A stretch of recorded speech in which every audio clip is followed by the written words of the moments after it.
possible. I don't want people past the first 4 rows. So people who are like heading into the way back, stay up as much up front as possible. And one other thing is just keep in mind, try to keep the coming and going to a, you really have to go to the bathroom, but otherwise it's really distracting when people keep leaving and coming during the presentation. And finally, if you have drinks or food, or really shouldn't have them here, but if you do, make sure you dispose of it properly, not leaving them in the aisles, okay? So I have a couple of students who are going to introduce our next guests, so thank you for your attention.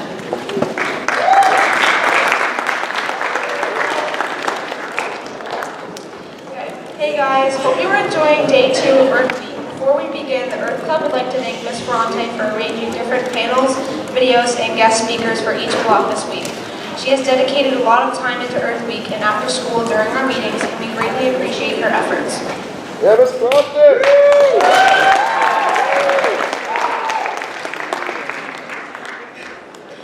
Today we are very lucky to have special guest Drew here to show us some of his favorite animals.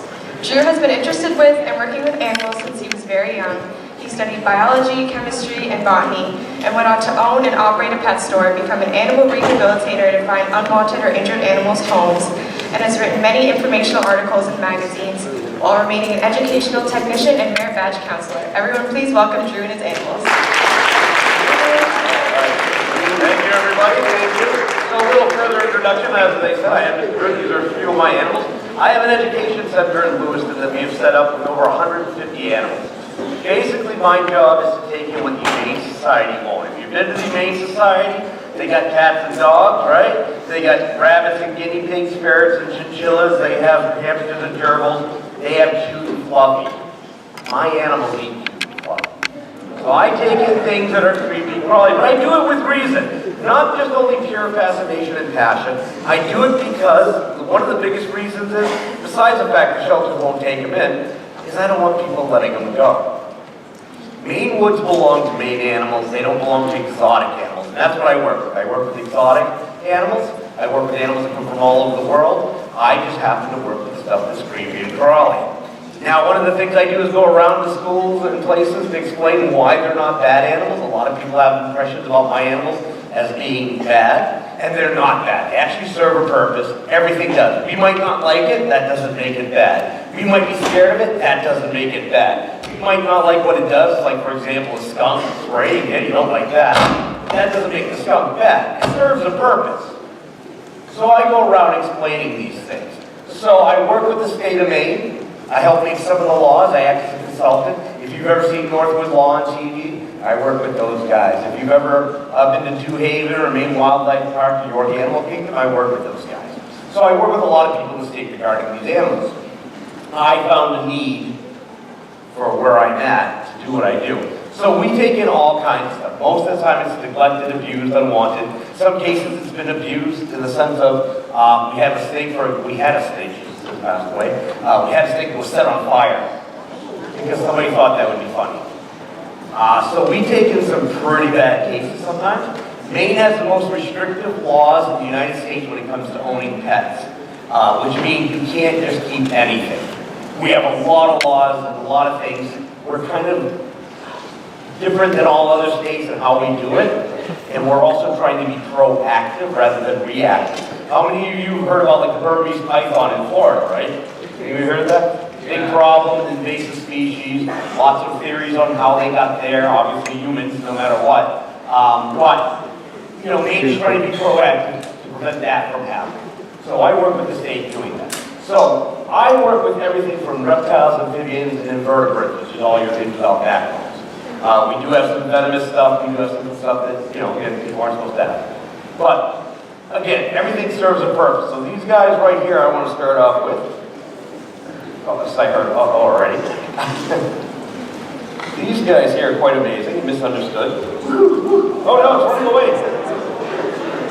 That was there for a while. These guys here, cockroaches. See? Right away, you guys already have a bad impression. You're taught that cockroaches are bad. There are over 30,000 species of cockroaches in the world. 30,000 species and only 30 species species are actually bad, the rest are good. These guys are good guys. And how many of you have heard that cockroaches, like if we had a nuclear war, cockroaches would be the only thing to survive? Anybody ever hear that? Right? Okay? Well, you know what? They're just as fallible as the rest of us. This species right here in my hand, this hand, is extinct in the wild. Cockroaches can be destroyed too. This species of cockroach was found specifically in a cave, a certain cave set in South America, and it was strip mined for its mineral content, wiping out its habitats. Unfortunately, we have plenty in captivity, but we can never release them back to the wild because why? There's no more habitat for them. So the giant cave cockroaches won. Now, their job was to clean the cave systems. They weren't bad. But these guys here, they're a little different. They come from the island of Madagascar. There we go. This one's on hold. There we go. These guys come from the island of Madagascar. Many of you might have heard of these guys, Madagascaristic cockroaches. Really cool animal. These guys here, very misunderstood. Madagascar has a very, very delicate ecosystem. It's so on the edge every day of what's going to survive and what's going to not survive. And these guys here are essential to the well-being of the island. These guys here, you're not a bug fan, are you? You're like the SeaWorld, the splash zones, right? This is good, just no, what's up. These guys right here, these guys are important to the island of Madagascar because what they do is they take all the leaves and all the produce that fall from the trees, break it all down, eat it, clean up the island. That's their job, they clean. So not all roaches are disgusting and dirty, filthy animals. They're cleaners. And these guys clean the island of Madagascar. And these guys... Wow. Oh. Hey, hold on. Hey, let me put these guys in. I gotta put them in their container. Nah, they don't bite. Okay, let's try again. Alright, let's try that. There we go. Okay. I thought I was feeling kind of comfortable. Alright. So these guys clean the island. These guys also are important as a food source on the island. These guys produce compost, and these guys plant trees. So you can see overall in the whole thing, in the grand scheme of the island, they're very important. Now, one of the cool things, how many of you guys have seen these guys like on TV shows and movies and stuff? Anybody ever seen like a Fear Factor or Survivor? What do they do with them? They eat them. They eat them, yeah. Yeah, they're a valuable food source. Like I said, they're 100% edible. These guys here, these guys actually take on the flavor of the foods they eat. Which means if I feed them apples, they're going to taste like apples. If I feed them oranges, they're going to taste like oranges. And if I feed them bananas, they're going to taste like... Yeah. It's like eating Skittles. You don't know what you're going to get. So, on the island of Madagascar, there's an animal called a lemur. Lemurs love to eat these guys. They're crunchy on the outside and creamy in the middle like a cannoli. And lemurs will jump out of the trees, and they'll start looking around for food on the ground. And all of a sudden, they're going to hear... Well, if the lemurs can't see where that sound's coming from, they don't want to take a chance on Madagascar ground boa, a snake that lives on the island and feeds on lemurs. It blends perfect with the dead leaves. So the lemurs can't see it, they hear it, they sound the alarm, they jump back into the trees. And really, it might be these guys. Now, these guys here don't hiss anymore. They don't hiss anymore because they're not scared. I take them to a lot of shows. I also do shows on entomophagy. Anybody know what entomophagy is? Go ahead. No.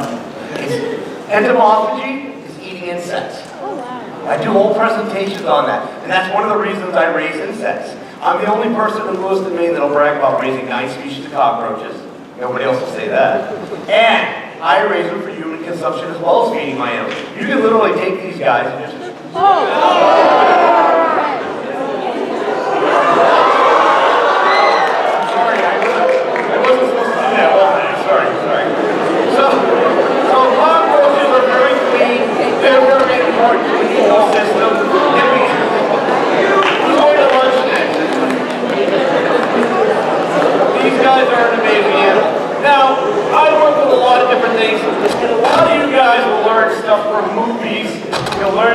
social media, you'll learn stuff from all sorts of places. One of the things I got to do is go through and weed all that out, what's fact and what's not. A lot of people will like my pages and they'll send me questions about something they saw online.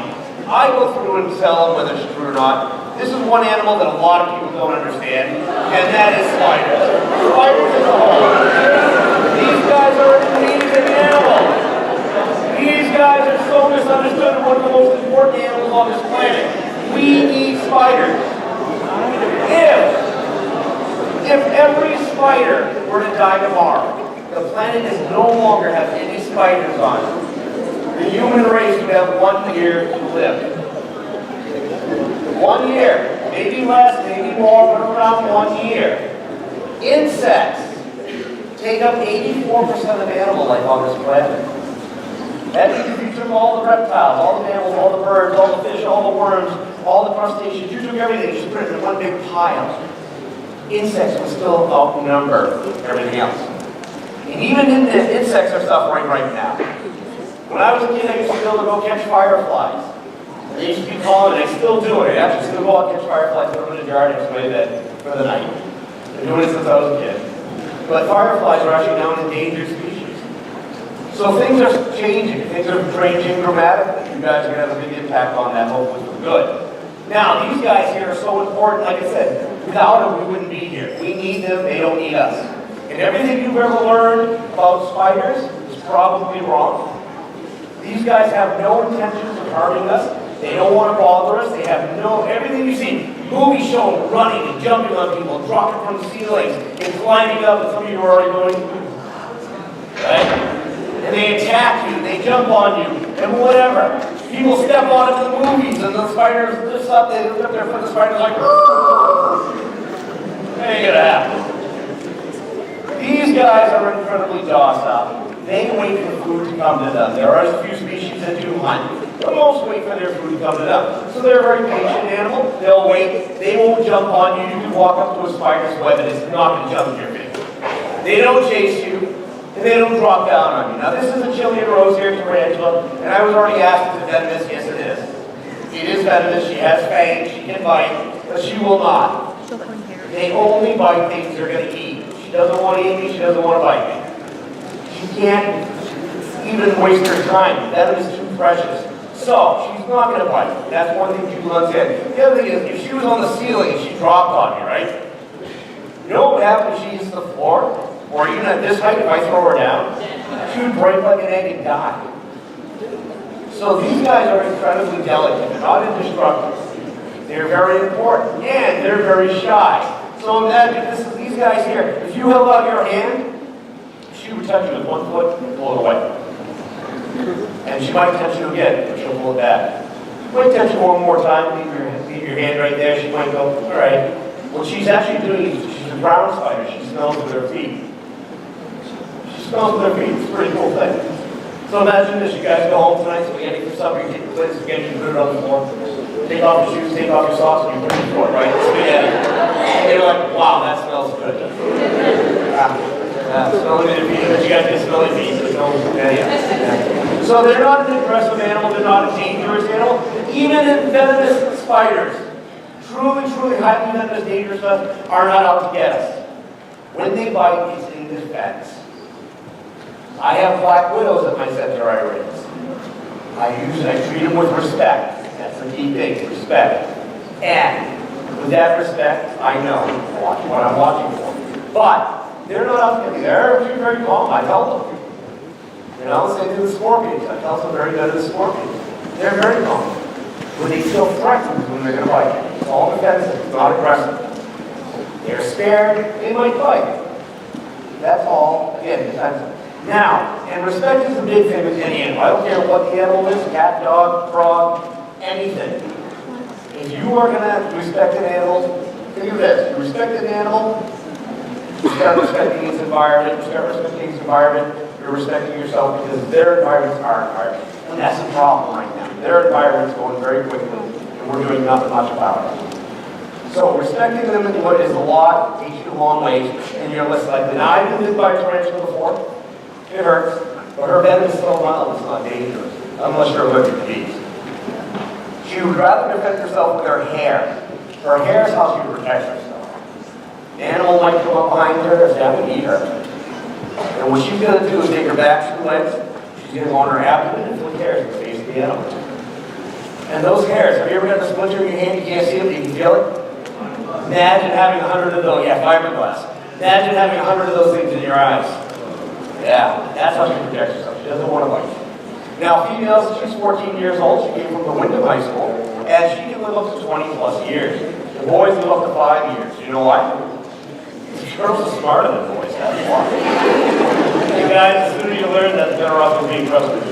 So, females, what they do is they build a web tunnel. These guys, when boys said they're ground spiders, so these guys build a tunnel underground, and they line it with their webs. They put a thing out there I call a welcome mat. The welcome mat's there to tell them what's going on outside. Bug crawls across it and sends a signal down. She knows there's food. She'll go out, grab it, pull it in. She's safe. You step on her welcome mat, it sends a signal down. There's something big out there. Don't go. Now the boys, they're not too bright. They wander around everywhere. People step on them. Cars run them over when they're crossing roads. Lizards, snakes, birds eat them. The boys see each other. What do boys do? They fight. They fight until one wins, the other dies, and they're looking for the welcome mat. The reason they're looking for the welcome mat is they want to breathe. That's not me, I swear. These guys want to breathe, so they're finding the welcome mat. They find it, and they pluck on it like a doorbell. Ding dong. And if she's ready, she'll come out of her hole, and she'll start tapping around the edges and going around in circles. They start courtship dance. And she starts going around tapping her feet, and then he's tapping his feet on hers, and they embrace. It's the most beautiful courtship dance you'll ever see. It brings a tear to my eye every time. And when they're done breeding, she eats them. The boys aren't too smart. So, spiders are essential. Now, we live in Maine. We have nothing dangerous in Maine, so you don't have to worry. If you see a spider outside or inside, he's beneficial, and I tell people, leave them alone. Let them do their job. You don't have to kill them. Just leave them alone. They're not to bother you. This is an animal that's truly misunderstood. It's a little harder to see. These guys, scorpions. I love scorpions. Scorpions have been alive on this planet for 430 million years, which means they are one of the oldest living species of animals on this planet. These guys are living fossils, and they haven't changed in all that time, which is pretty cool. They were alive before the dinosaurs were, and they're still alive today. They come in all different sizes and stuff like that. This is an Asian forest scorpion who is very well protected and not endangered at all in their wild range, which is nice. A lot of people eat them, like eating seafood. Not much different. These guys here are another one that are completely misunderstood. Now, a lot of people think they're related to lobsters, and they are not. They're actually related to spiders. They are a distant cousin of lobsters. But these guys here, again, don't want to sting you unless they have to. Now they have claws. The claws are for grabbing their food, just like you eat a cheeseburger. Can you shed the lights for a minute? Or dim the lights? Or dim the lights up here? I don't know if you can see this. Now, what color is this guy? Black, right? So once we get the lights down here, I grew up in the 70s and we had posters all over our rooms with these special lights and pretty cold, so UV black light. And this is how scorpions see each other. I don't know if you guys can see that. I'm going to hold it up a little better. There we go. Scorpions see each other under UV lighting. They don't see like we do. So it's a whole different thing. So they actually glow. Now they're one of the few animals in the world that fluoresce under black lights. Can you turn the lights back on? Thank you. These guys glow. There's very few species that do that, but they have discovered a few more. There's a certain frog they recently discovered that does that. So, scorpions are amazing. Now, we live in Maine. Okay. We live in Maine. There are scorpions living in the wild of Maine. So you don't ever have to worry about encountering them. The bigger the scorpion, the less dangerous it is. Now, in Maine, we do have an animal called the pseudoscorpion. Pseudo's kind of like a sort of like a scorpion. It's not really a scorpion.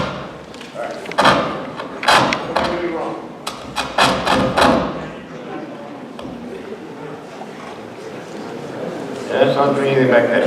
All right, anyhow. That's it. Jeez, very sensitive. There, just try that there in the front. That didn't work out.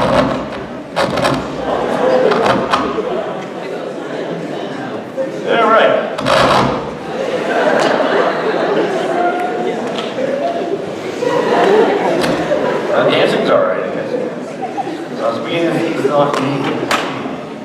Anyhow, pseudoscorpion. We have a pseudoscorpion here in Maine. It's kind of like a scorpion, but not really. It doesn't have the sting. What it actually has is, it looks like a king crab, really. Long arms in front with claws on the end. And you know what? They're this big. And they live in your carpets. Oh yeah, we got them. We all got them. And these guys eat lice. Some of you guys are going, I'm going home and ripping out carpets now. We have lice, mice, ticks, things that live in our carpets, and these guys eat them. They're the good guys. You want a pseudoscorpion. They're flat. We never know they're there. They're nocturnal. We can walk on them. It doesn't faze them in the least. So if you ever see somebody looking quite like that, it's pretty cool. It's a pseudoscorpion. Enjoy them. Now, let me give some here. All right. This guy.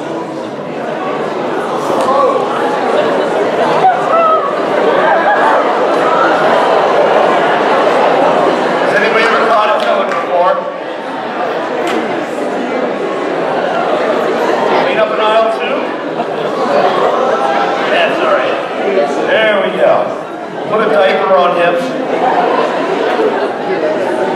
Alright. Well, there we go. Before I slip and crack my skull open. The joys of working with animals. Alright. Running down my arm. Okay, so this guy, man's number one of the top 100 invasive animals. There's a thing called ecological engineering, and it never works. Ecological engineering is when we decide that, basically we're going to take one animal and we're going to pit it against another animal to take care of a problem. Right? So we might have an animal that's causing a problem with our plants or our trees, and we're going to take this other animal because it'll eat it and solve our problem. It's not a Pokemon game. It doesn't work that way. You can't just say, Pikachu, I choose you, and throw it at it. So, our thinking has changed over the years. We still do it, but not as frequently. This guy here, you might have heard of, is called a cane toad, or a marine toad. It is the top 100 invasive animals in the world. These guys here are a big problem in Australia, the South Pacific, the Caribbean, Southern Florida, Texas. They're showing up everywhere because why? We introduced them everywhere. We introduced them to take care of a sugarcane beetle, which was eating our sugar crops in the years 1940s and the 40s. During World War II, there was a sugar ration to save our sugar for our soldiers overseas. And this guy here was introduced.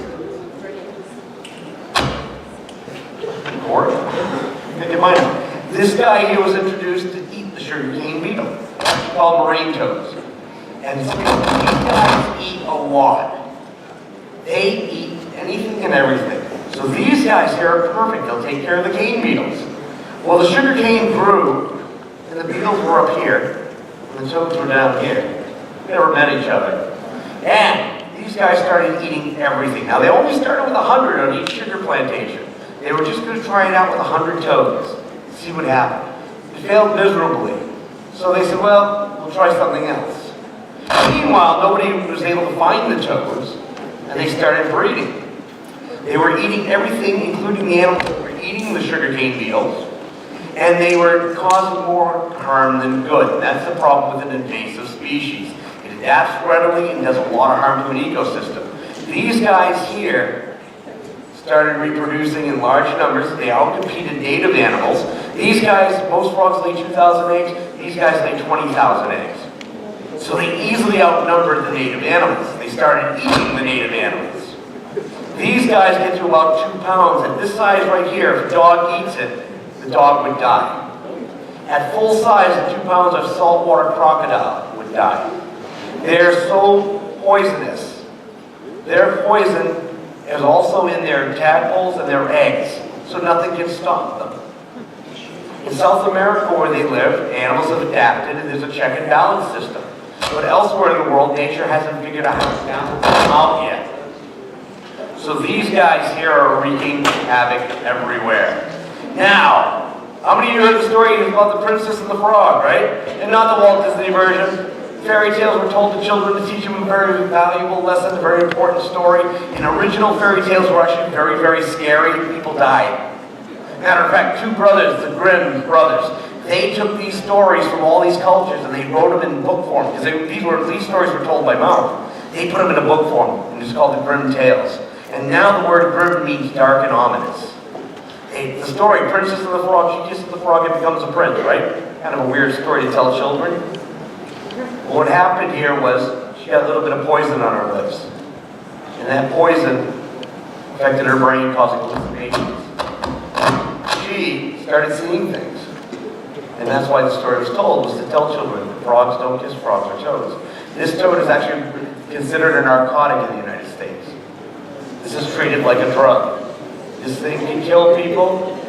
This thing is not allowed to be kept in almost all 50 states without proper permits or information. So these guys are a big problem all around the world. And now somebody might say, well, how come you're not getting poisoned? Poison glands are up here on the head, and he's used to being handled, so he's not scared. When they're scared, they secrete the poison. If I squeeze it, I probably get you right before.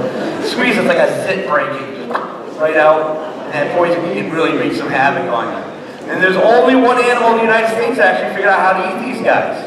And that's the trash panda, the raccoon. He's figured out if he flips him over and eats the belly and leaves the head, he's safe. Other than that, every other animal that's tried to eat him ends up dying. So these guys here, not a good thing for an ecosystem. Now, what's this guy over here? We fortunately live in Maine, and Maine doesn't have too much to worry about. Our invasive species usually tend to be plants, which in itself is not a good thing, or aquatic. A lot of things we get in, like the green crabs, are invasive. We deal with a lot of marine invasives and stuff like that. But we are now facing a new one, and this is one I've been working with the state on for a while. It's these guys. And it seems so harmless, but yeah, this is called a red-eared slider. This is the most popular pet turtle in the world. A lot of people like myself who were younger, we used to get them at different stores about this big, and we had a clear tray with a ramp and a palm tree. That's how we kept turtles. And these guys were the most common. This one here is about 30-something years old. And this is also one of the top 100 invasive animals in the world, because people get them and don't realize how long they live. And so they sit there trying to find somebody to take them. But they're pretty smelly when you have them if you don't take care of them right. A lot of work. A lot of people think turtles are easy and they're not. And so they end up saying, well, I can't find somebody to take it, I'm going to let it go. And they release it. And they survive. These guys are right now becoming a big problem in Maine. We're finding them in Anabesicook, Cobbesseconte, Maranacook, a lot of the different lakes. Matter of fact, 2 summers ago, I was at Evergreen Cemetery in Portland, getting these out of there. There was a bunch in there. These guys can survive 8 winters. Now, some people say it's a turtle. What's the big deal? You know, I mean, turtles are cool. But we have 7 species of turtles in Maine. 4 of them are critically endangered, or at least of special concern. These guys outcompete them. These guys will shred apart a snapping turtle. They're a very aggressive turtle in the wild. Also, turtles, or any animals that, for that matter, can introduce their own diseases. This is not a native species, so it might have its own viruses that it's going to carry with it that doesn't affect him, but can be transferred to other animals, other turtles. And so we don't want that happening to our turtles. We like our 7 species. We don't want 3 species plus a red-eared. We want to keep what we have. And so these guys are now prohibited. Maine has 4 species of animals that are prohibited. This is one of them. Nobody can own these anymore. These are totally illegal in the state.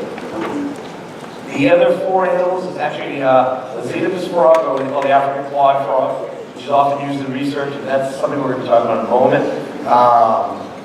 The Ute swan and the Quaker's parrot are the 3, because they all can survive Maine climate. Well, one can, but they don't care about that. It's a disease that spreads. So, Maine has its own issues. We are fortunately blessed with snow in April. That stops a lot of species from surviving here. But the problem comes in is climate is changing. Whether you believe in climate change or not, it is changing. Whether it's natural or man-made, people argue, but it is changing. You can't deny it's changing. And because it's changing, things adapt. Nature adapts. And so we need to be preventative. And that's why one of my big things is not releasing exotic animals into the wild. Because these guys now are getting a foothold and they're getting established. And they can cause a lot of trouble. We're very fortunate so far that we haven't found any babies, which means they haven't found each other yet to start breeding. But it's just a matter of time. So please don't release anything if you don't want it. There's ways to find a home for it without having to hurt it or let it go. So, that being said, we talked about Maine turtles. This guy right here. This little guy right here is Maine's most endangered reptile. This little guy right here is 45 years old. This little guy can live to 100. His name is Minster. He's an eastern box turtle. Southern Maine is their northernmost range. And by the time you guys actually probably get to your 30s, maybe, they'll be extinct in Maine. They'll be extinct in Maine. And not because of the red-eared slider, though that would pose a threat. They'll be extinct in Maine because of habitat loss and destruction. These guys were at their northern range, which means Maine is the farthest north they come. They only go to New York and a little bit into Cumberland, so they're not even in this area. So they're already at their northern range. Now, what part of the state is growing the fastest? Cork and Cumberland. We're doing more habitat destruction there, and even though we use sound methods, even though we sit there and think about conservation and the EPA and all these things, we're still taking their land. And so their land becomes their territories, the land becomes smaller, they're forced to look elsewhere, they cross roads, they get hit by cars, they fight for their territories, killing each other off. People are taking them illegally for the pet trade, even though they're a protected species. Not everybody knows that. And so people keep them illegally. Now, these guys here, people say, why don't you breed them? Makes sense, right? They're endangered, breed them. Where do we put them? So these guys will be extinct in Maine not long. Another 20 years probably. Fortunately, the species still survives elsewhere. We can never reestablish our wild habitat, unfortunately, because we just keep taking more land. And our population ourselves is exploding. By the year 2050, they're saying there will be 10 million people on this planet. There's going to be a lot of land we need to take. And it's all going to come from these guys. So this is going to become more and more common. At my center, we have 4 species of animals that are extinct in the wild because of human habitat loss, and a couple more on their way out. So, pretty soon the only place for these guys to be seen in Maine will be in captivity. And that's a sad fate for some of these guys. So he was rescued 45 years ago. He was actually hit by a car, and he was rehabilitated. That's why the state notified me. The lady who had him, she took good care of him his whole life. But she went into a nursing home. He still has another 55 years to live. So I'll probably be in a nursing home and he'll still be kicking around. So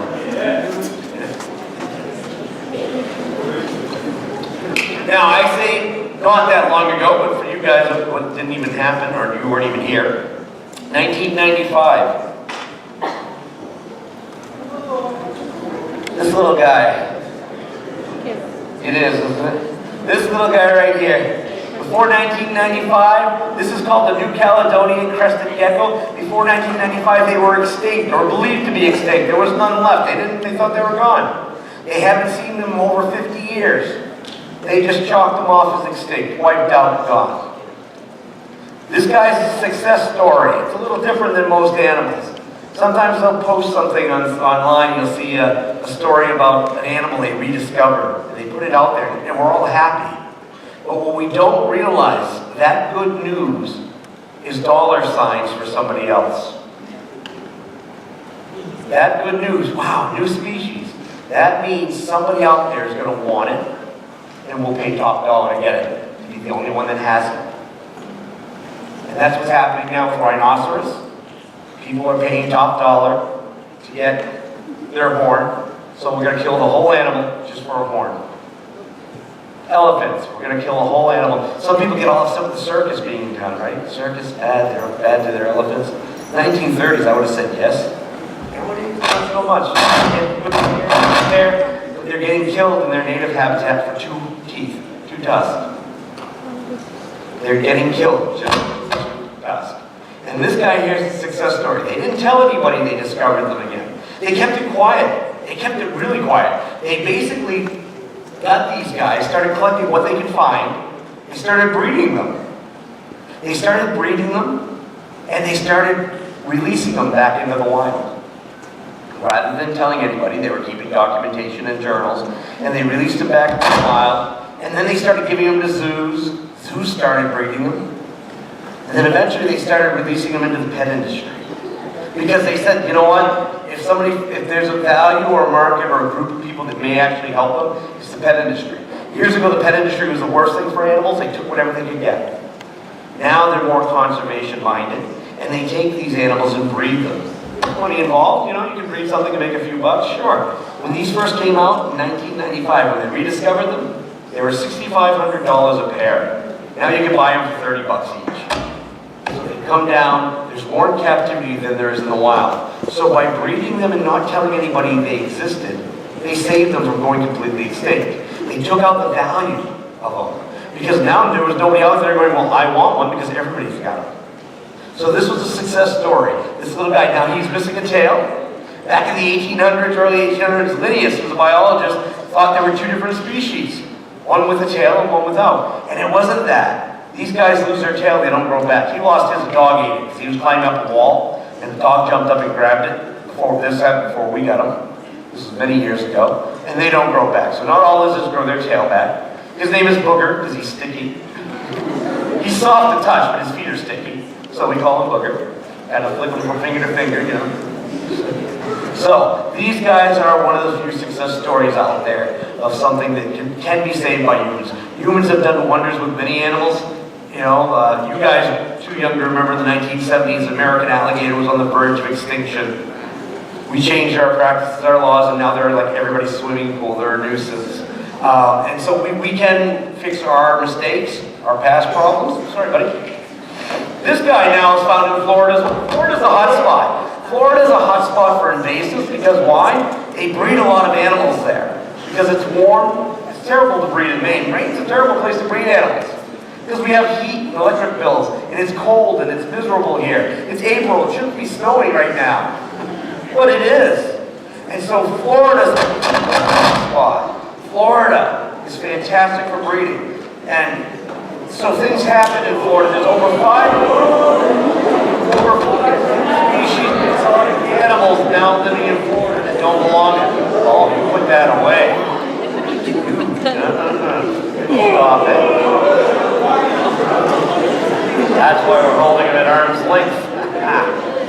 This guy was introduced to Florida in the 1960s. This is one animal that I always tell people, do your homework before you get a pet. This guy right here is a prime example. Because what happened was a lot of parents, their kids wanted iguanas or lizards as pets. And so they said, well, we'll get the iguana. He eats plants. I don't have to buy bugs or mice. Perfect. We'll get a plant eater. Plant eaters are cool. Yeah, right. Anybody know what besides mosquitoes, anybody know what the #1 animal in Africa that kills the most people? Hippopotamus. It's a plant eater. Number 2, water buffalo. It's a plant eater. None of you will go in a bull ring. None of you. It's a plant eater. But we all have cats and dogs. They're meat eaters. So plant eaters are very aggressive animals. Why? Because they got to protect themselves from meat eaters. That's why they're aggressive. Now, this guy right here, he is found all over Florida, though not native to it. They've been there since the 1960s. They are now what they call a naturalized species. People in Florida, new generations out, don't realize they think they're native. They've been there forever. And so they've just accepted them as part of the fauna, though they don't belong there. Now, these guys here are incredibly aggressive animals. Maine made them illegal 20-something years ago, 25 years ago. And you saw that whipping he was doing with his tail? His tail should be this long. It broke off. It's growing back, unlike the crested gecko. It will grow back. But if we look at the spikes up here, they're soft, they bend, they're pliable and stuff. They move. When they get down here, it's like a saw blade. I'm watching that tail. It's like a saw blade. It's like a steak knife. If you stop, you just right with that tail. I went to the hospital and get stitches. That's their main defense. There are other defenses, their claws. I don't know how well you can see their claws, but these things are like little daggers. Oh, stop it, you. They're like little daggers. A lady had one in Connecticut. These guys get up to 6 feet long. So a lot of people bought these thinking each plant, so it's cool, and they fed it just lettuce. There's no value in lettuce. There's no nutrition in lettuce. So a lot of them died from that. And a lot of people said, we're told pet stores will hold them. If you keep them in a small cage, they'll only get as big as a cage you keep them in. That's not true either. Take a human baby, put it in a box, give it food and water, it's gonna grow. So a lot of them died from improper care and nutrition. Then, the ones that were lucky, people got scared of them because they got mean. And they let them go. These guys get 6 feet long. So they get very aggressive. There was a lady in Connecticut who had one for years. It was her pet. She had one for years. It attacked her one day. 3,600 stitches to rebuild her face. These guys red everything. And their teeth are tricuspid, which means they're slicing. And they slice flesh real nice. And their claws shred skin like nothing. And that tail will slice you open. And now, again, we talk about invasive species, but the question I always ask, and I never get an answer for, is how long does it become invasive before it becomes naturalized? Like, how many of you know that the dandelion is not native to the United States? How many of you know grass is not native to the United States? At least some of the species we use as lawn is not native. How many of you know the wild rose is not native to the U.S.? There's a lot of things, but they've been here for so long, we don't think about it anymore. It's just a weed. It's just, and so we bring things over from other places. We're a global species, and we bring things with us, and it ends up wreaking havoc on our system. So these guys here, been accepted in Florida, do a lot of damage when they want to. But, and terrible, terrible pet, right? Now you're okay. You're okay. Let go of me now. Hey, that's right in my skin. All right, there we go.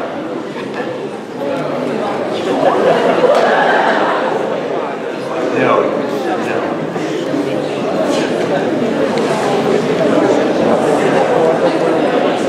Oh, I forgot one guy. All right, we'll do him after. We're on a roll. We'll get this guy.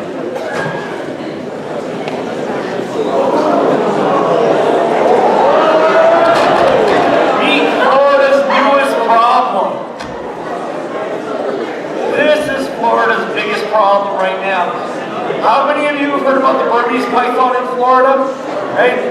Everybody's all concerned. Burmese python, ooh, bad, it's eating everything. Oh, yuck, I hate the snakes. This is a bigger problem. This is a much bigger problem in Florida. Because it's not contained just to Florida. This animal is called an Argentine black and white tegu from South America, one of the smartest reptiles in the world. These guys here can adapt to any environment. These guys are so smart, they can learn their name when you call them. They will come to you. They love to cuddle. These guys, I call them scale puppies. They just love attention. They're an amazing animal. But they don't belong in Florida. These guys in Florida are totally opposite. In the wild, they're highly aggressive animals. And they will go after people's cats and small dogs, and people, as a matter of fact. These guys are found everywhere in Florida. Now, the reason why they're a bigger problem, the Burmese python is stuck to the Everglades. It's temperature dependent. It cannot survive too far north in Florida because it's too cold. Florida gets cold snaps all the time. When the cold snaps happen, for example, like they a couple years back, they were dropping out of trees. And people were all panicked because their beloved iguanas were dying. And now they're fine, just drag them in the sun, they'll warm up and and they did. The iguanas kind of rebounded, they did fine. Burmese pythons won't rebound. They get respiratory infections, they end up dying. So they're stuck in the Everglades. Right now in the Everglades, there's over 500 species of exotic animals that don't belong there. And they're thriving and surviving. So the Everglades will never be what I remember it to be. It's a whole new world. It's like Jurassic World right now. So these guys are now there. These guys are now thriving, some because people released them, but mainly because of hurricanes. Hurricane Andrew was the biggest reason. Hurricane Andrew happened in 1992 and wiped out and did so much damage. People were concerned about loss of life and monetary damages. They weren't worried about a few animals that may or may not have lived. Well, here it is 35 years later, and we're going, wow, we got a big problem. Now we're all of a sudden aware of these things. The reason why this guy's a big problem in Florida is he's the only lizard in the world that can warm himself up. No other reptile can do that. This guy can actually raise his body temperature, which means it can adapt to cooler climates, which means it can get into Georgia, Alabama, Mississippi, Louisiana, Texas, Mexico, and possibly South Carolina. And these guys eat everything. See that nice long snake tongue? Come on, stick it out, buddy. There it is, thank you.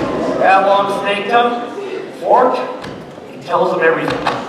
He smells with his tongue. So he can smell a bird nest in a tree, climb that tree to get it. He can smell a mouse nest underground or an animal nest underground, dig it up. These guys can smell underwater. These guys can smell a dead animal 3 miles away if the winds are right. And they'll follow that scent. So these guys will be everywhere. Even in Florida right now, they're finding out these guys are like raccoons. They smell something in your trash can, they'll knock it over and figure out how to get into it. These guys adapt to everything. And that's why they're a big problem. And they discovered the fact that they raised their body temperature it was totally by accident. These are also the only lizards in the world that build nests. And so scientists were studying it because the lower levels where the eggs are and the composted material, and so it's a nice incubating area. But the upper part, the female would build a nest and hide in it. They thought she's protecting the nest. Well, it's not that. She is protecting the nest, but the other thing was she's actually incubating the eggs. Her body temperature on the cold Argentine mornings, she would raise her temperature, take the chill out for the eggs. So these guys might be that missing link. You know, a lot of people believed a long time ago dinosaurs were cold-blooded, but now the modern theory is that they're warm-blooded and the birds are descendants. Well, now they're thinking maybe they were both. Maybe they were cold-blooded in the beginning stages, the early Triassic. And then as we went through Triassic, Jurassic, Cretaceous, they started with warm-blooded. And these guys might be, they don't know how or why yet. They're trying to figure that out.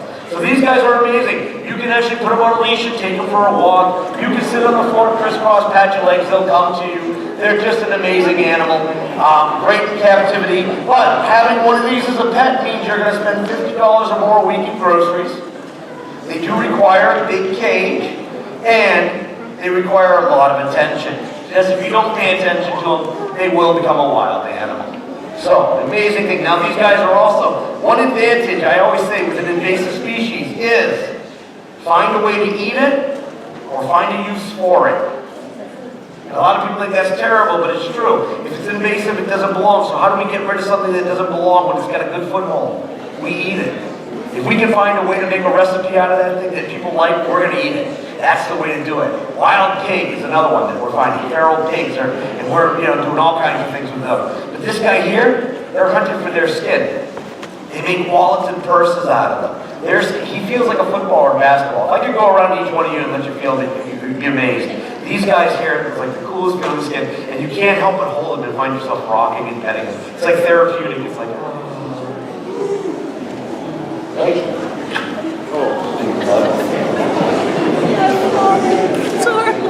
much friendlier than iguanas. Now, I forgot this guy under the table. I got sidetracked. This is not my normal presentation. So, this guy under here I brought along because a lot of people don't understand the difference between a turtle and a tortoise. Fortunately, there are no invasive tortoises in the world, and even if they were, they're kind of slow, so it's kind of easy to take care of them. But tortoises do face their own problems versus extinction. Plowshare tortoise of Madagascar is like one of the most vulnerable animals on the planet at the moment. And the Galapagos, you've all heard of the Galapagos tortoise. Anybody hear of Lonesome George? He just died recently. He was like the last of his kind. You have to be Lonesome George, aren't you? Yeah, that's what I thought. Why not? Alright, so this guy here, not any endangered at all. As a matter of fact, he's doing quite well in captivity as well in the wild.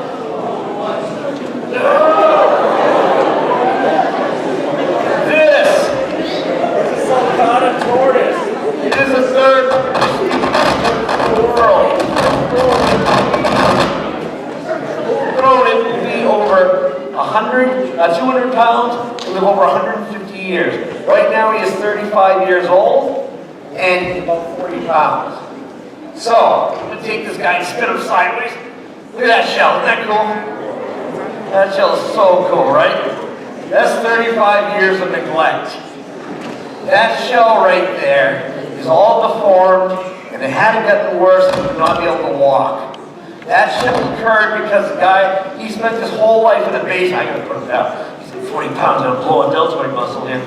He spent his whole life in the basement with one leg and improper nutrition. So in a lot of ways, humans can do more harm than good too when it comes to keeping an animal. It's impulse that makes us want to keep a lot of things.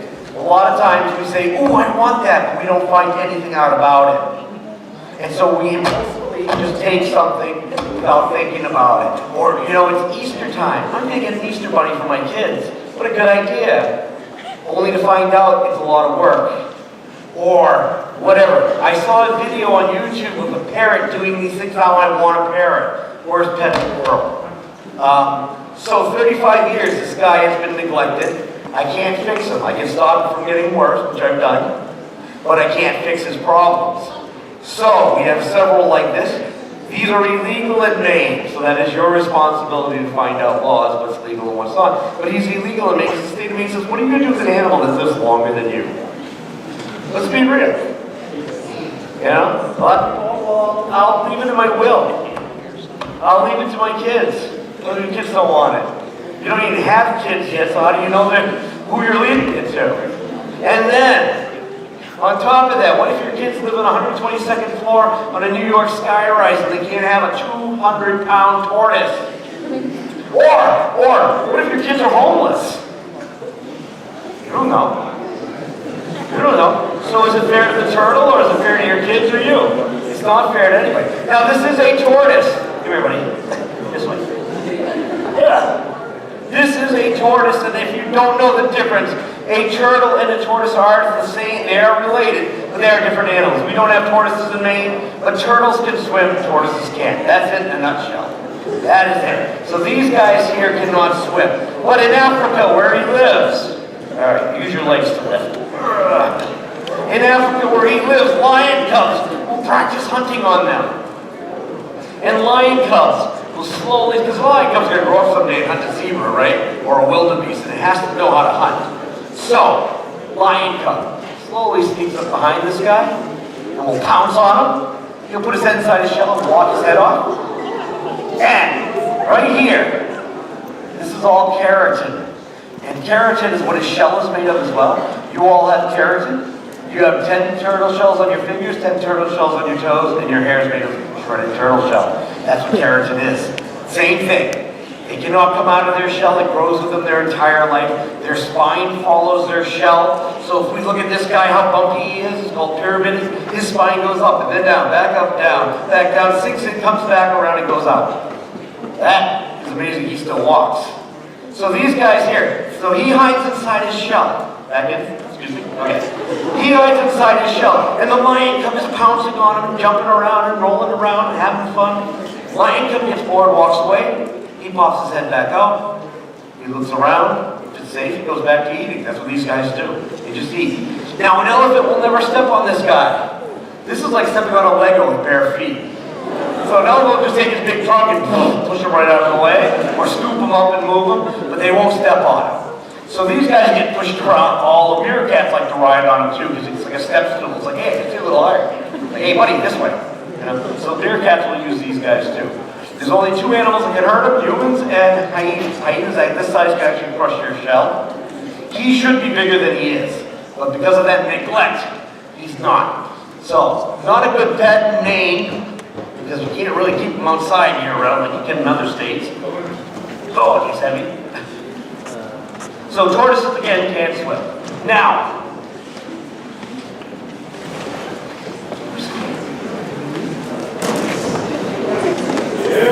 snakes, dirty water. This animal here is a success story in Japan. Different cultures, different things, different beliefs, different parts of the world, different things. We view especially animals' environment differently. Japan realized things that occurred in the early years. This guy was once worshipped as the messenger of the gods with this girl. She was once considered the messenger of the gods. This is Japanese rat snake. And this animal here, what is a white animal usually called? Albino. This is not an albino. This is called a leucistic animal. It has blue eyes, not red eyes, which makes it even more rare than an albino. And that's why the Japanese people once worshipped this as a messenger of the gods. It was a protector of the mountains and the streams, and they worshipped it at a very early years in southern Japan.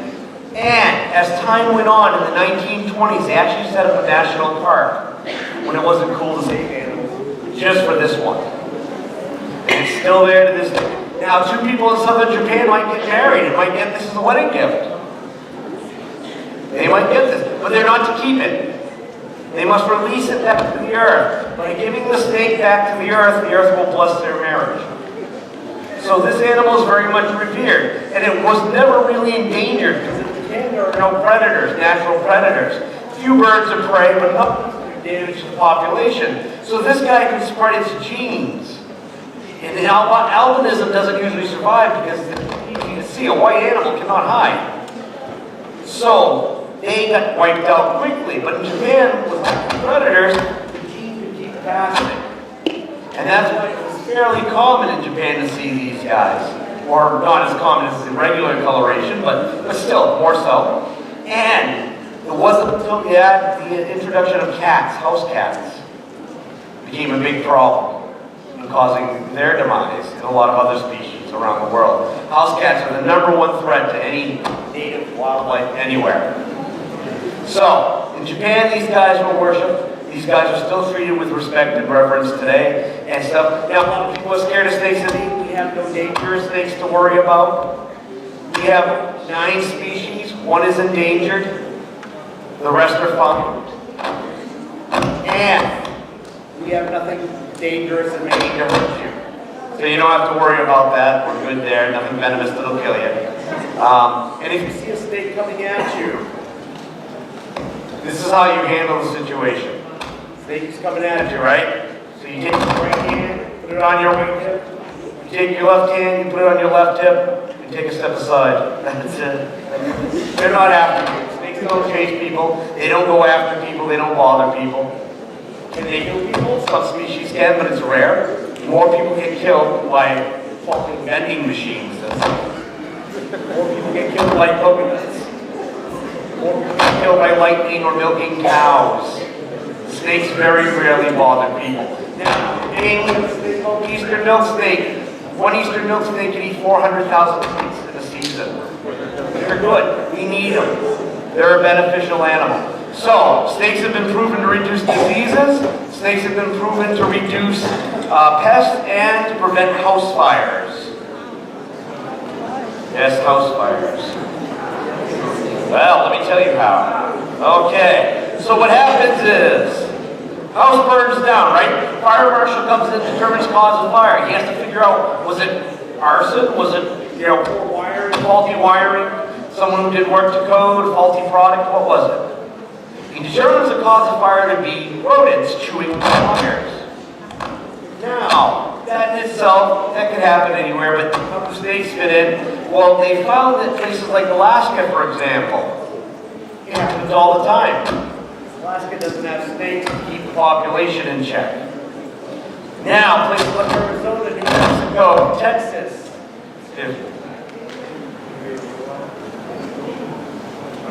Anyhow. Yeah. More here. Okay. So in places like Arizona, New Mexico, Texas, it rarely happens. Because why? They have a large population of a variety of snakes. They have warm weather that's almost year-round. So it very rarely happens. Now that doesn't really prove anything. So they've done other studies to further it, and they found out that, hey, you know what? Places like, for example, Maine. Look at that. When do they most commonly occur in Maine and where? And they found that in the winter months, it occurs most frequently. Why? Because rodents come into your house, look for food. Stay warm for the winter. Snakes are hibernating. Winter, summertime, it reduces, but it still occurs more frequently in certain areas than others. And they found that in places like Lewiston, Portland, Bangor, Augusta, the big cities, it happens. A lot of people think, oh, python will strangle you or kill you, and they don't. Look how strong that is. That's a powerful snake right there. Look at that. All muscle. Now these guys, they're not to get you. pythons have no interest in you. Now there are some species like the reticulated python, the largest in the world. We might have to take the microphone off. Yay. You can't work with snakes in a microphone. The reticulated python is the largest and has been known to eat humans. But again, it's still not common. But we hear about it. Why? Because people are scared of snakes. So it's a cool story to get you to tune in. So these guys here. Now, so the Madagascar cockroach hisses to scare away predators, I said, because there's a snake on the island. The Madagascar ground boa. And this is it. This is the strongest snake in the world for its size. Pound for pound, it's stronger than an anaconda. If you were to scale an anaconda to this size or this up to an anaconda, this would be the strongest snake.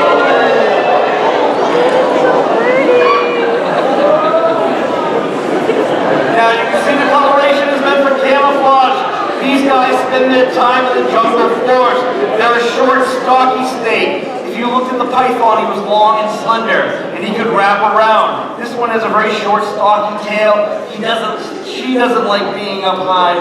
She's a ground snake, so she'd rather spend her time on the ground. Now these guys here can actually wrap around your arm and cut the blood flow off to your hands. It's a pretty cool feeling. Also, it's like going to get your blood pressure just gone awry and stuff. So these guys buckle right on nice and tight, and if you try to push them off, they tighten up more because that's what they're afraid of. They're afraid we're trying to get out, and so they tighten up. Now, she's not doing anything to hurt me, and she's not even strong enough to kill me, even if she were to wrap around my neck. She just doesn't like being up high, so as soon as I put her on the floor, she will loosen up and let go. So, these guys are an amazing animal. Now, their scales are the different. Lean over me for a second. All right, there we go. They have specialized scales on the bottom that allow them for movement. They're called skews, where the top scales are more protective, more like a leather. They're not slimy.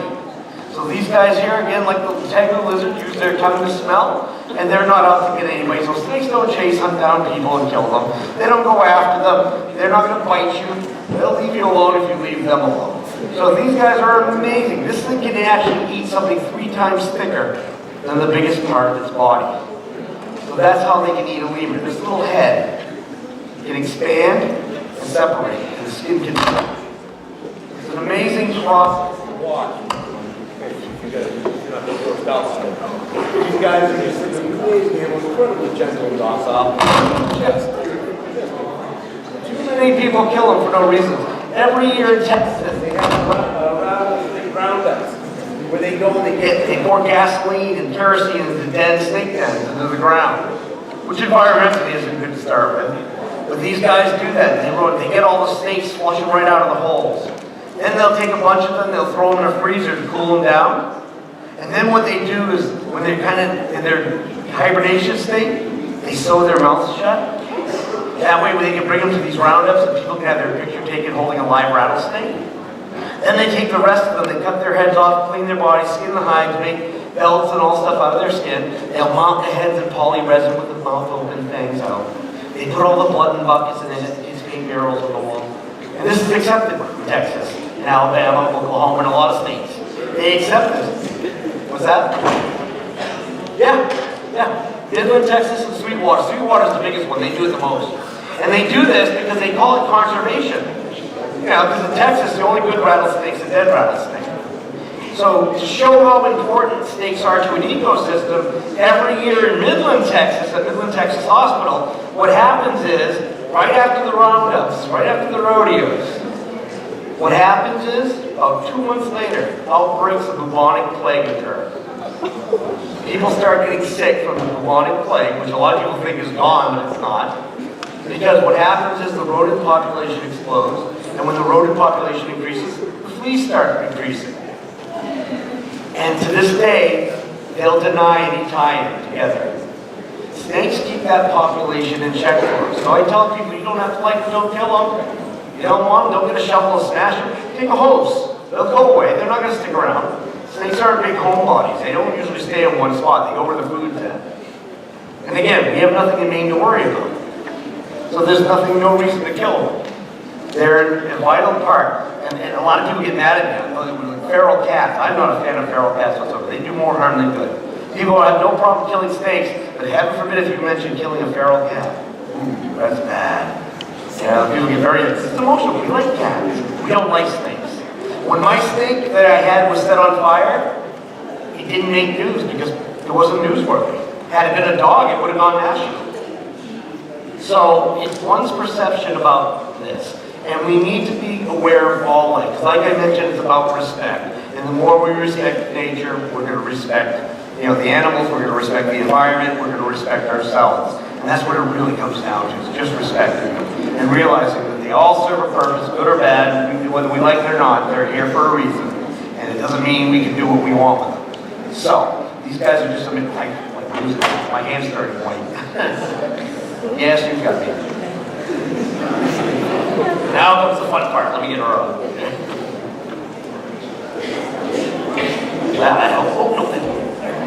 Oh, okay. Hi.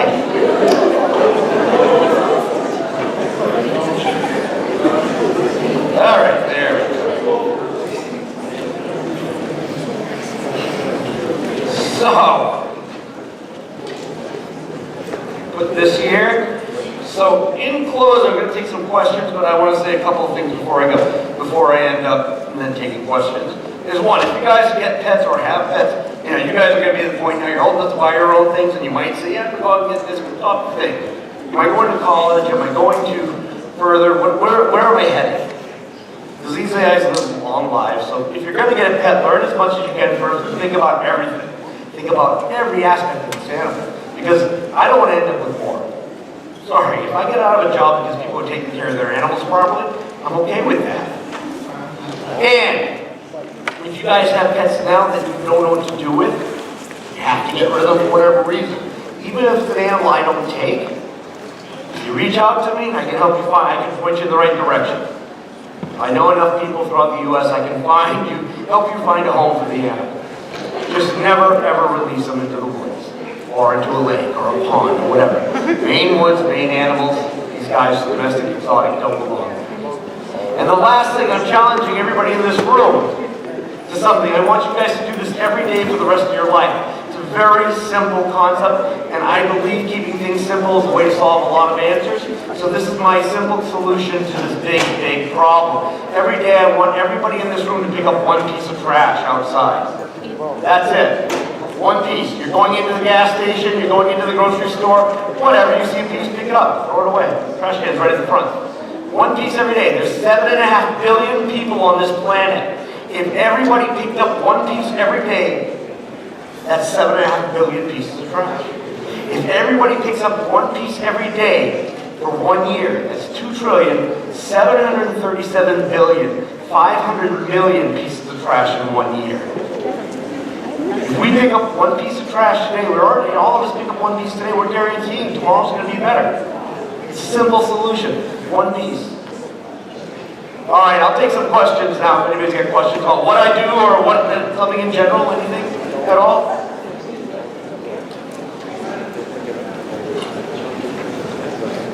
At home, other than this stuff?